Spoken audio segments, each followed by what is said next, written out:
Coming up, a government report calls for... The Prime Minister rejects calls from his own advisers for more tax on salt and sugar.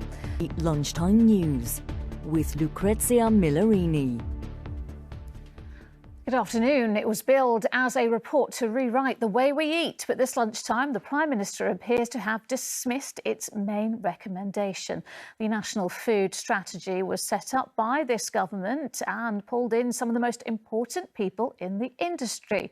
It called for a tax on sugar and salt in order to help pay for more health food for those in need. But today the Prime Minister dismissed that call, saying he wasn't attracted to the idea. Well, in a moment we'll get details of a strategy that looks unlikely to be used. Moving on now, Tesco and Waitrose have become the latest retailers to encourage customers to continue wearing masks in their supermarkets after next Monday. Across the country, more than 500,000 people have been pinged in the past week, the highest number ever recorded. Well, joining me now is... As you've already seen, Boris Johnson has been out today in Coventry. He's been giving a speech about what he calls the levelling up of the country, which he says is now well underway. Well, our political editor, Robert Peston, was there for us. Robert, did we learn anything new today? In Germany, more than 30 people have died and dozens more are missing as storms cause heavy flooding in western parts of the country. Rivers have burst their banks and in some areas whole villages have been cut off. Well, this lunchtime the German army has been sent in to help with rescue efforts. Stacey Foster has more. Still to come. But first, a court in LA has granted Britney Spears the right to appoint her own lawyer as she continues her legal battle against her own father. The singer is demanding that Jamie Spears be removed from the legal agreement that has controlled most of her life for more than 13 years. Last night, Britney wept as she gave evidence over the phone, accusing him of cruelty. Faye Barker has the details.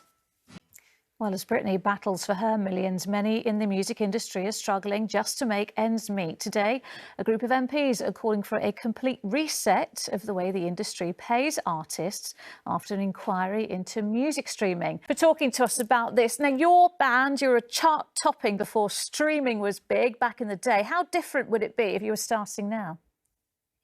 You said it there, didn't you? The billions and billions that these companies are making. I mean, streaming sites, they say they're there to make money. Why would they listen to MPs and to campaigners like yourself?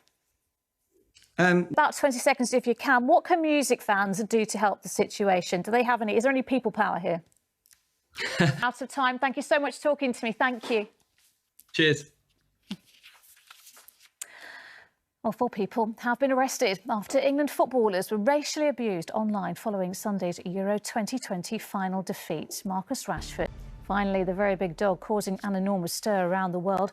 Boris, the Pyrenean mountain dog, is taller than most adults and weighs a hefty 8 stone. He's been named champion of his breed, not just in Britain, but also in Ireland and Switzerland. And as Heather Edwards reports, Boris is going global. Who's he named after? That is it. Charlene is back at 6:30. The news for you all follows the national weather from everyone here. Bye-bye.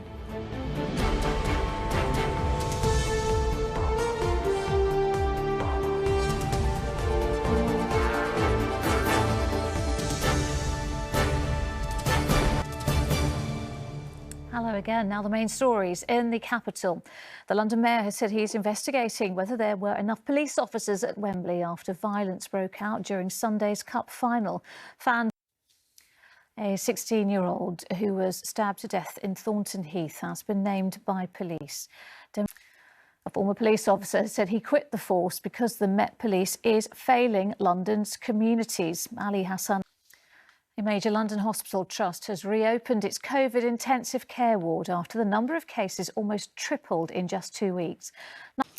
And Hammersmith Bridge will finally reopen to pedestrians and cyclists this weekend, having not been used for almost a year. All right, it's warm out there. Here's Philippa with the forecast. And that's all for now. I'm back here at 6. Until then, enjoy your afternoon. Bye-bye.